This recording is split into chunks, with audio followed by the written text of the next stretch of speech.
नमस्कार दोस्तों, स्वागत है आपका वनडे एग्जाम सेंटर में।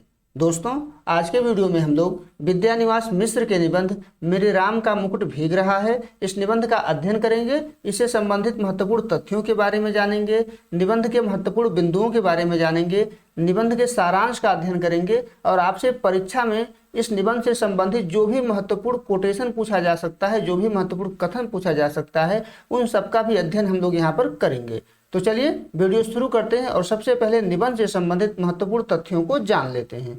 दोस्तों, विद्यानिवास मिश्र जो हैं एक ललित निबंधकार हैं और इस निबंध की रचना भी उन्होंने एक ललित निबंध के रूप में ही की है और इस निबंध का जो प्रकाशन है वो 1974 ईस्वी में हुआ था। यानी मेरे राम का मुकुट भीग रहा है जो निबंध है वह एक ललित निबंध है और इसका प्रकाशन 1974 ईस्वी में किया गया था। इस निबंध के माध्यम से विद्यानिवास मिश्र ने यह दिखाने का प्रयत्न किया है कि जो हमारी पिछली पीढ़ी है वह अपने संतान के ऐश्वर्य को लेकर के, उसके सुख को लेकर के और उसके आदर्शों को लेकर के कितनी चिंतित है। वह संतान के दुख की कल्पना मात्र से ही व्याकुल हो उठती है, लेकिन हमारी जो नई पीढ़ी है वह पूरी तरीके से बेपरवाह है। उसको इस बात की चिंता नहीं है कि जो हमारी पिछली पीढ़ी है वो हमारे सुख, ऐश्वर्य और आदर्शों को लेकर के कितने चिंतित है। निबंध में राम वनगमन और कौशल्या के वात्सल्य प्रेम को प्रतीकात्मक रूप में प्रयोग किया गया है। जिस प्रकार से कौशल्या राम को लेकर के चिंतित हैं, उसी प्रकार से जो पुरानी पीढ़ी है वह नई पीढ़ी के भविष्य को लेकर के चिंतित है।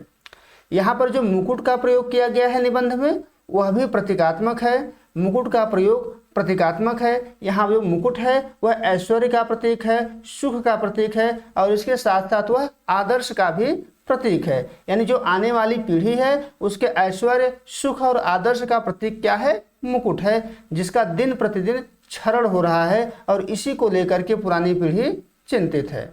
लेखक ने राम कथा के माध्यम से और लोकगीत का प्रयोग करके इस निबंध में अपनी बात को कहने का प्रयास किया है। चलिए आगे बढ़ते हैं और निबंध के सारांश का हम लोग यहाँ पर अध्ययन कर लेते हैं। मेरे राम का मुकुट भीग रहा है निबंध का सारांश। लेखक कहता है कि महीनों से मन बेहद उदास है और इस उदासी का जो कारण है वह है तबीयत ढीली हो जाना, यानी तबीयत का खराब होना, तनाव होना, खुले आकाश के नीचे खुलकर सांस लेने की जगह की कमी होना और समय से काम न होना, यानी जो काम लेखक अपने हाथ में ले रहा है वह समय से पूरा नहीं हो पा रहा है। इन सभी कारणों से लेखक का मन जो है महीनों से बेहद उदास है। आगे कहता है कि कभी कभी ऐसा होता है कि मामूली बात पर भी भयंकर चिंता उत्पन्न हो जाती है। मामूली बात जो है भयंकर चिंता का कारण बन जाती है।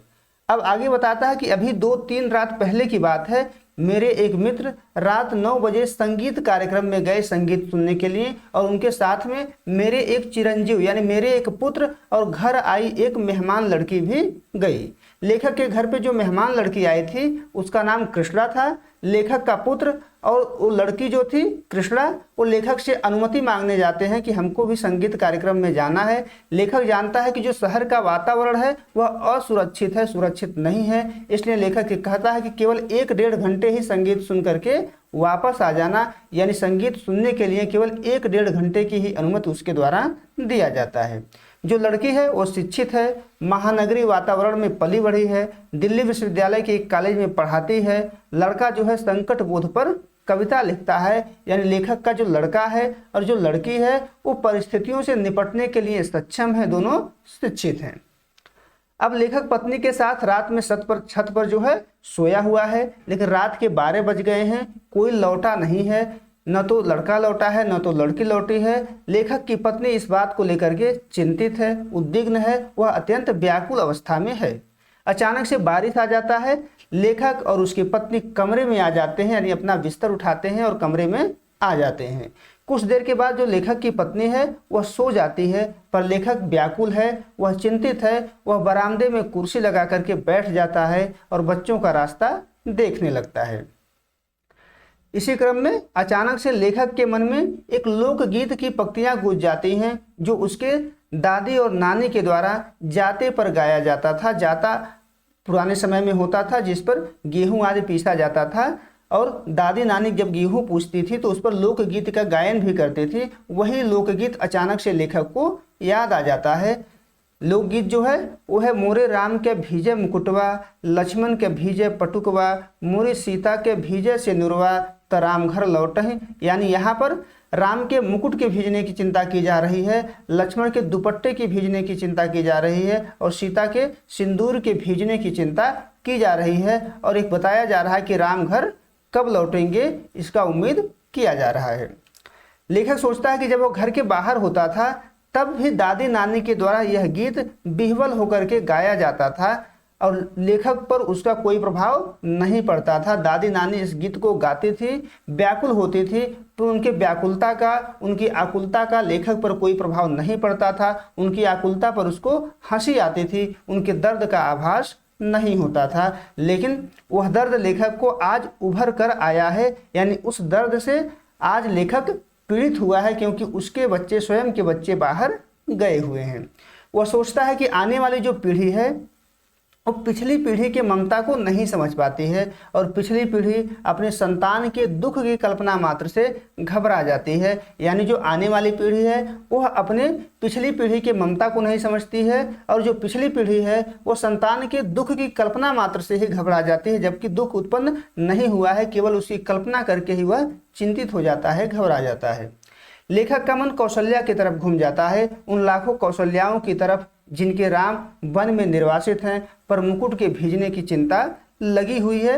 यानी लेखक का जो मन है वो कौशल्या की तरफ जाता है, यानी करोड़ों माताओं की तरफ जाता है जिनके अपने पुत्र वन में निर्वासित हैं, दर दर भटक रहे हैं। कोई रोजगार के लिए भटक रहा है, कोई किसी काम के लिए भटक रहा है, पर उनके मुकुट के भीगने की चिंता है, उनके सुख के नष्ट होने की चिंता है, उनके आदर्शों के छीड़ होने की चिंता लगी हुई है। लेखक कहता है कि राम के राज्याभिषेक की बात चली थी पर राम को बन जाना पड़ गया। राम अभी मुकुट धारण भी नहीं किए थे, राजा भी नहीं हुए थे, पर यह जो मुकुट था वो जनता के हृदय में था, कौशल्या के ममता में था।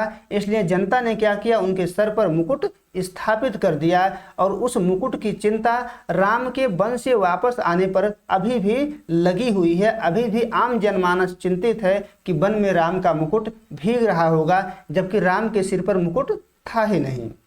लेखक कहता है पूरे विश्व की एक कौशल्या है जो हर बारिश में अपने राम के मुकुट भीगने की चिंता कर रही है। यानी पूरे विश्व की जो माँ है अपने पुत्र के ऐश्वर्य की, उसके सुख के नष्ट होने की, उसके आदर्शों के नष्ट होने की चिंता कर रही है।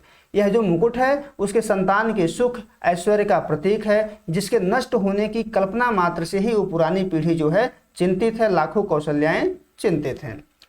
राम का अभिषेक होने वाला था पर राम बन चले जाते हैं और राम के बन जाने के बाद जो अयोध्या की स्थिति है वह भी लेखक रामचरितमानस के पंक्तियों से बताता है कि लागत अवध भयावन भारी, मानहु काल राति अधियारी, घोर जंतु समपुर नर नारी, डरपहि ये कहीं एक निहारी। कहता है कि लागत अवध भयावन भारी, अयोध्या में भारी भयावन लग रहा है, डर लग रहा है। मानहु काल राति अधियारी, ऐसा लग रहा है कि सभी लोग घोर जंतु सम, जीव जंतु के समान हो गए हैं और एक दूसरे को देख करके डर रहे हैं। और ऐसा मात्र इसलिए हुआ है कि जिसका ऐश्वर्य के साथ अभिषेक हो रहा था वह वन में निर्वासित हो गया है, यानी जिसके सुख की कामना की जा रही थी वो सुखी नहीं हो पाया, वो वन में चला गया।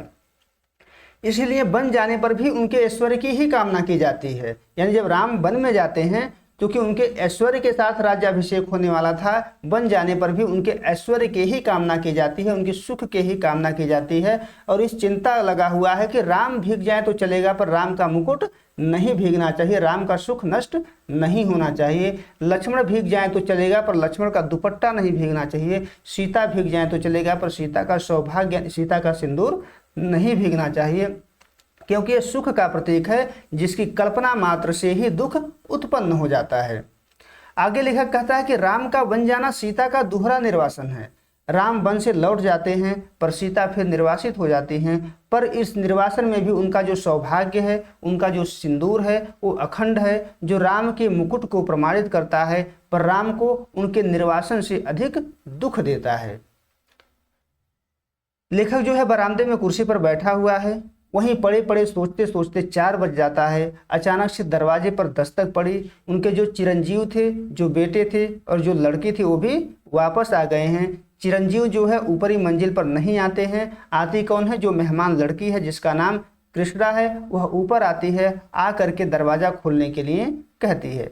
लेखक सोचता है कि इनको क्या अंदाजा होगा कि मैं कितना परेशान था, इनके बारे में क्या क्या सोच रहा था। फिर लेखक सोचता है कि अपने लड़के तो घर लौट आए, यानी अपना जो लड़का था वो तो घर लौट आया, पर दादी नानी के गीतों में राम लखन सीता अभी भी वन में भीग रहे हैं। यानी करोड़ों कौशल्याओं के पुत्र ऐसे होंगे जो अभी भी दर दर भटक रहे होंगे, उनका सौभाग्य, उनका सुख, उनकी समृद्धि नष्ट हो रहा होगा, उनका आदर्श क्षीण हो रहा होगा। लेखक उसी सोच में फिर लौट आता है और धीरे धीरे सुबह हो जाता है। वह कहता है श्रम का गीत वात्सल्य की राह तलाशता रहेगा कि राम बारिश से बचने के लिए किधर गए होंगे। यानी करोड़ों कौशल्याएं ऐसी होंगी जो अपने वात्सल्य प्रेम से ये सोच रही होंगी कि हमारा पुत्र बारिश से भीगने के लिए किधर गया होगा, यानी अपनी समृद्धि को बचाने के लिए, अपने आदर्शों को बचाने के लिए किधर गया होगा। और निबंध यहीं पर समाप्त हो जाता है। अब देख लेते हैं कि कौन कौन से महत्वपूर्ण कथन हैं जो आपसे परीक्षा में पूछे जा सकते हैं। तो पहला जो कथन है वो है कि आने वाली पीढ़ी पिछली पीढ़ी की ममता की पीड़ा नहीं समझ पाती और पिछली पीढ़ी अपनी संतान के संभावित संकट की कल्पना मात्र से उद्विग्न हो जाती है। बहुत ही महत्वपूर्ण कथन है, यह कथन आपसे परीक्षा में पूछा जा सकता है। अगला जो कथन है ऐश्वर्य और निर्वासन दोनों साथ साथ चलते हैं। जिसे ऐश्वर्य सौंपा जाने को है उसको निर्वासन पहले से बदा है। यह भी कथन जो है बहुत महत्वपूर्ण है। दोनों कथन आप ध्यान में रखिएगा। उम्मीद है दोस्तों आपको निबंध समझ में आया होगा। अगर वीडियो अच्छी लगी तो ज़्यादा से ज़्यादा लोगों तक शेयर कर दीजिए, चैनल को सब्सक्राइब कर लीजिए। बहुत बहुत धन्यवाद।